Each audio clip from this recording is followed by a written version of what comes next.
If you only get one thing right for your rabbit, make it the hay. It is the single most important food in their whole day, and it is also the thing new owners in Singapore quietly stress about the most. Where do you even buy it? Which type do you pick off the shelf? And how do you stop it going stale and musty in our humidity before the bag is even half empty? That is exactly what we are going to sort out today. I'm a rabbit owner, not a vet. Everything here is the stuff I worked out the slow way, buying the wrong hay, storing it badly, watching a rabbit turn its nose up at a bag I paid good money for. It is not medical advice, it is just one Singapore owner walking you through how to buy good hay, pick the right type, and keep it fresh in a hot, wet climate that is honestly working against you the whole time. First, why hay matters so much that it is roughly 80% of what your rabbit should eat. Then the types, Timothy first and second cut, where alfalfa fits, and the other grass hays you will see around. Then the real question, where to actually buy it in Singapore. Then how to tell good hay from a sad dusty bag.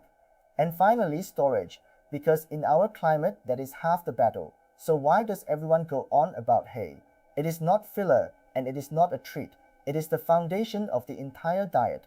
A healthy adult rabbit should be eating about 80% hay, with the small rest being pellets and a bit of fresh greens. That grass is doing two jobs at once. The long fiber keeps their gut moving, which for a rabbit is genuinely a life or death system, and the constant grinding wears down their teeth, which grow continuously for their whole life. Take the hay away, and both of those systems start to go wrong, slowly at first, and then not slowly at all. A rabbit fed mostly pellets and treats with hay, as an afterthought, is a rabbit heading for gut trouble and overgrown teeth. And those are exactly the expensive problems we are all trying to avoid. So when I say hay is the most important food, I mean it almost outranks everything else combined. So the practical takeaway is simple. Hay should be unlimited and always available. A big fresh pile that never runs empty, not a small rationed handful. Pellets are the thing you measure out and keep modest. Hay is the thing you let them have as much of as they want, all day and all night. If a rabbit is filling up on hay, most of the rest of the diet sort of takes care of itself. Now the part that confuses people in the shop, the types. You walk in expecting one bag labeled rabbit hay, and instead there is a wall of options, different grasses, different cuts, different brands, and it is genuinely hard to know what to grab. Let us cut through it. Start with the one you want for almost every rabbit, Timothy hay. Timothy is a grass hay. It is high in fiber and low in the things you do not want too much of, and it is the standard everyday hay for healthy adult rabbits. It is boring, it is reliable, and that is exactly why it is the default. When in doubt, Timothy is the answer. But even Timothy comes in different cuts, and that trips people up. Timothy comes as first cut and second cut, and they are genuinely different, not just marketing on the bag. First cut has thicker, coarser stems, less leaf, and more fiber. That high fiber is exactly what most adult rabbits need, so first cut is the standard workhorse hay and the one you want most of. Second cut is finer and softer with more leaf, and it is a little higher in protein and calories. Some rabbits find it tastier because it is gentler to chew, but it is richer, and richer is not what a healthy adult needs as their main food. The practical rule the guide gives is a nice one. Most healthy adult rabbits do well on 100% first cut, or a mix of about 80% first cut and 20% second cut.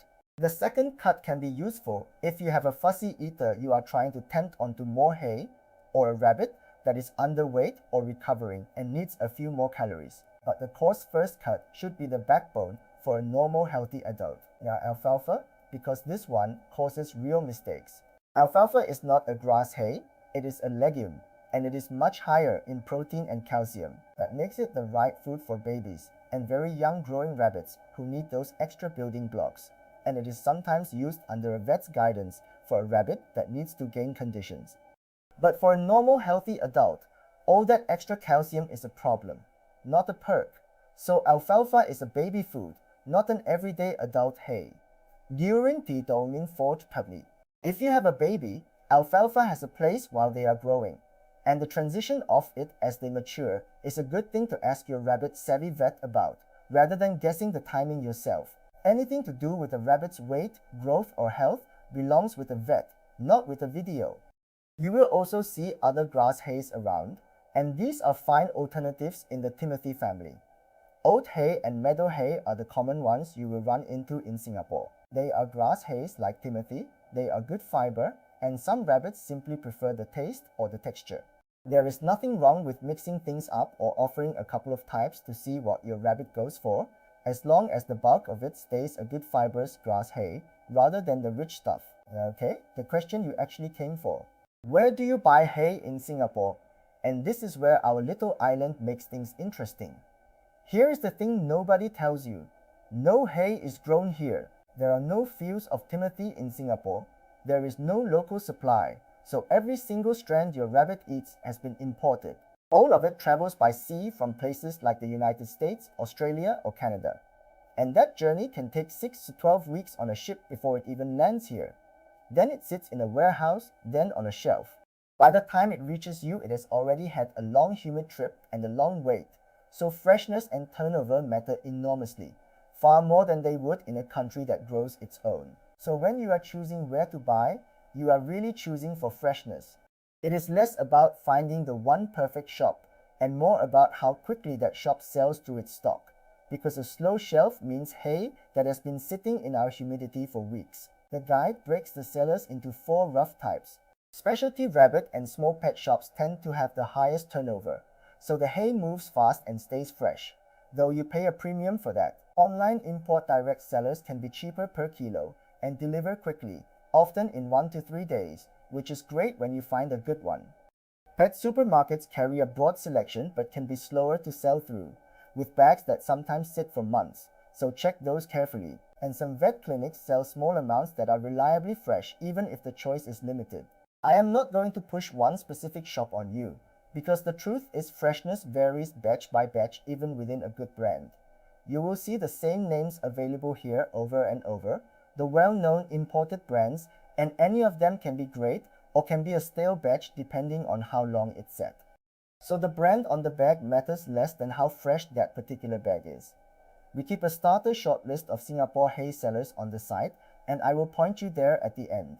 Which brings us to the skill that actually saves you money, learning to tell good hay from bad before you commit to a big bag. The good news is you do not need any special knowledge, you just need to use your senses, and after a couple of bags, it becomes second nature. Good hay smells sweet and grassy, a bit like fresh cut grass on a lawn. It should be green or green-yellow, not brown, not grey. It should be dry but bent without crumbling into dust. And you want to see actual stems in there, not just a bag of fine leafy crumbs. And the bag itself should feel firm when you press it, because a soft, squashy bag has been quietly drinking up humidity on the shelf. The biggest red flags are smell and dust. If a bag smells musty, sour, or like nothing at all, leave it. If you open it and a cloud of fine dust comes out, that is not great for their little lungs, and it usually means old or poorly stored hay. And any sign of actual mold, dark patches, or a damp, musty smell is a hard no. That hay goes in the bin, never in the rack. When in doubt, smell first and trust your nose. Here is a mistake I made early and want to save you from. Do not buy a giant bulk bag of a hay you have never tried, no matter how good the price per kilo looks. It feels economical in the moment, but if your rabbit refuses it, or it turns out to be a dusty, stale batch, you are now stuck with a huge bag of hay nobody wants, and you have lost both the money and the fridge space, or in our case, the cupboard space. Rabbits can also be genuinely fussy. 2 bunnies can have completely different opinions on the same hay, so buy a small amount of a new hay first, smell it, see that it is fresh, and watch that your rabbit actually eats it with enthusiasm, and only then think about buying bigger. Cheap hay your rabbit ignores is the most expensive hay there is. Now the part that is genuinely harder in Singapore than almost anywhere, storage. Our humidity is the enemy of hay. Even a sealed bag slowly absorbs moisture, loses its smell, picks up dust, and eventually grows mold. And hay loses its appeal within about 2 to 3 weeks, even before it actually spoils. The scent fades and the rabbit gets less interested. So storing it right is not fussy. It is the difference between hay they love and hay they ignore. The system that works is a 2-container approach, and once you set it up, it runs itself. Keep your bulk hay in its original sealed bag in the coolest, driest spot in your flat. A bedroom cupboard or a storeroom shelf is usually far better than anywhere near the cooking or the showering. And critically, keep it out of the kitchen and the bathroom, because those are the most humid rooms you have, and they will quietly ruin a good bag. Then portion out about 2 weeks worth into a smaller airtight container that lives at room temperature, out of direct sunlight, and that is the one you feed from day to day. That way the bulk stays sealed and protected while only a small amount is ever exposed to the air. And check it. Every time you refill the rack, give the working container a quick sniff. If it smells musty or you see any dark or fuzzy patches, that batch is done. Throw it out. It is not worth risking your rabbit's gut to save a bit of hay. If you find you keep losing hay to humidity, just buy smaller and more often, something like a kilo every couple of weeks, and trade a bit of convenience for hay that is always fresh. Let me pull the whole thing together, because once you have the system, it is genuinely easy. Your everyday hay is Timothy, mostly first cut, and it should be unlimited and always topped up because it is about 80% of the diet. Alfalfa is for babies, not adults.